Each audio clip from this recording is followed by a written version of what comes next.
Emily was a shadow in the bustling hallways of college. She preferred the quiet corners of the library, her nose always tucked into a book. Large lecture halls filled her with a quiet, unspoken dread. The thought of speaking up in class, of her voice echoing in the vast space, made her stomach clench. Instead, she observed. I watched the animated discussions, the easy banter between classmates. I absorbed their words, their gestures, their expressions.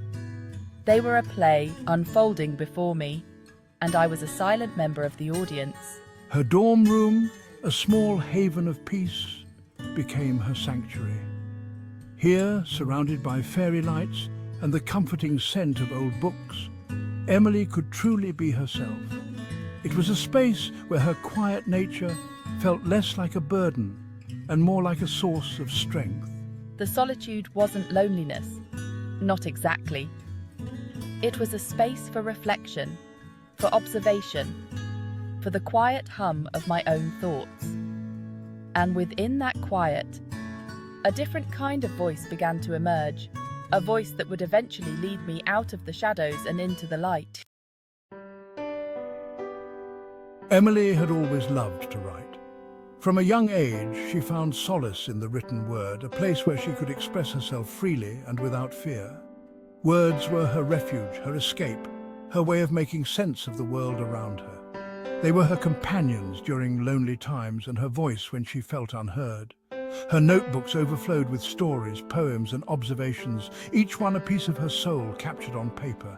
Each page a testament to the rich inner life she kept hidden from view, a world of imagination and emotion that she rarely shared with others. When she discovered the world of blogging, it felt like a door had opened, revealing a secret garden just for her. It was a place where she could plant her thoughts and watch them grow. Here, under the cover of anonymity, I could be myself, completely and unapologetically. It was liberating to write without the fear of being judged.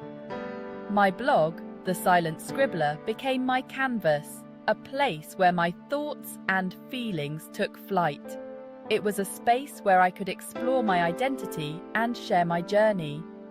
I wrote about everything and nothing, the mundane and the profound, the fleeting moments and the lasting impressions. The way the sunlight slanted through the leaves on my walk to class, casting a golden glow that made everything seem magical.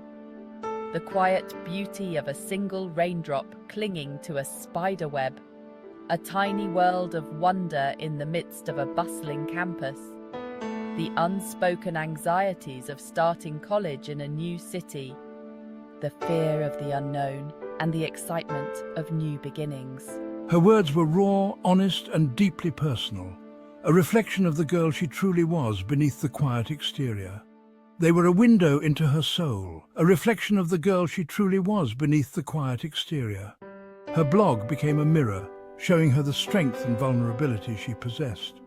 Emily poured her heart into every post, sharing her innermost thoughts and feelings with a world she didn't know, and for the most part didn't expect to know her back. It was a brave act of self-expression. It was a form of release, a way of connecting with the world on her own terms, without the pressure of judgment or expectation. It was her sanctuary. Little did I know that my words were already reaching someone who would change my life in ways I could never have imagined. My blog was not just a personal diary. It was a bridge to others. Someone who would change my life in ways I could never have imagined. Through my words, I found a friend, a confidant, and a kindred spirit. The connections I made through my blog were unexpected, but deeply cherished. Alex was the opposite of Emily. He was outgoing, popular, the life of the party. His days were filled with friends, laughter, and the easy confidence of someone who moved through the world with effortless grace. Yet, beneath the surface, Alex harbored a secret love for words, a passion he kept hidden from his boisterous friends. He would often retreat to his dorm room late at night when the world was quiet to pour his thoughts into a journal. One evening, while scrolling through a random blog aggregator, I stumbled upon The Silent Scribbler. It was a serendipitous discovery, one that would change the way I viewed the world and myself. The name intrigued me, and I clicked on the link, curious to see what lay behind the enigmatic title. Little did I know this click would open a door to a world I had never imagined. I was immediately drawn in by the raw honesty of Emily's writing, the quiet beauty of her observations, the depth of feeling that poured from every sentence. Her words painted vivid pictures of her inner world, a world that was both familiar and foreign to me. He found himself returning to the blog again and again, drawn to the vulnerability and insight that Emily so effortlessly conveyed. Each post was a new revelation, a new piece of the puzzle that was Emily. Her words resonated with him on a level that surprised him. It was as if she was speaking directly to him, voicing thoughts and feelings he had never been able to articulate. He found himself nodding along to her thoughts, laughing at her witty observations, and even shedding a tear or two over her more poignant reflections. Her writing had a way of touching the deepest parts of his soul, parts he had long kept hidden. I had never met Emily, didn't even know her real name, yet I felt a strange connection to the anonymous writer behind the words. It was a connection that transcended the digital divide, a bond forged through shared experiences and emotions. Her blog became a secret indulgence, a place where I could shed the mask of popularity and simply be myself, a young man who loved words and the way they could make sense of the chaos of life. In her writing, I found a kindred spirit, someone who understood the power of words to heal, to inspire, and to connect. It was through Emily's blog that I began to see the world in a new light, to appreciate the beauty in the mundane and the extraordinary in the everyday. Her words were a lifeline, a beacon of hope in a world that often felt overwhelming and chaotic. And so, night after night, I would return to the silent scribbler, finding solace and inspiration in the words of a stranger who had become a friend. At first, Alex was content to be a silent observer, reading Emily's posts and marveling at her way with words.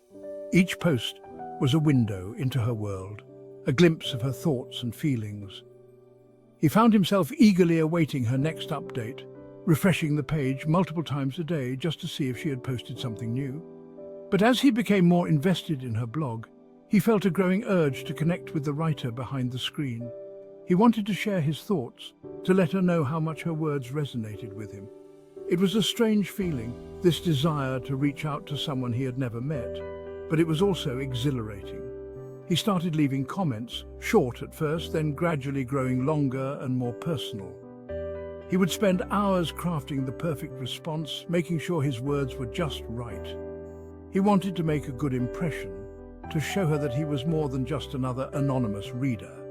He used the handle Wordsmith, a subtle nod to their shared love of language.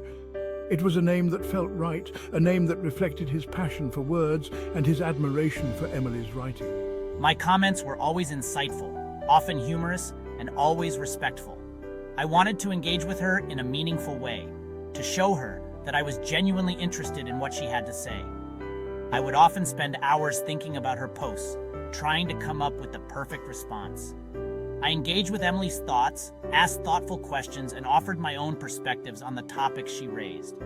It was a way for me to connect with her, to share my own experiences and insights. I wanted to be more than just a reader. I wanted to be a part of the conversation. Emily was initially hesitant to respond. She had always valued the anonymity of her blog, the freedom to express herself without fear of judgment. But there was something about Wordsmith's comments that intrigued her, something that made her want to reach out.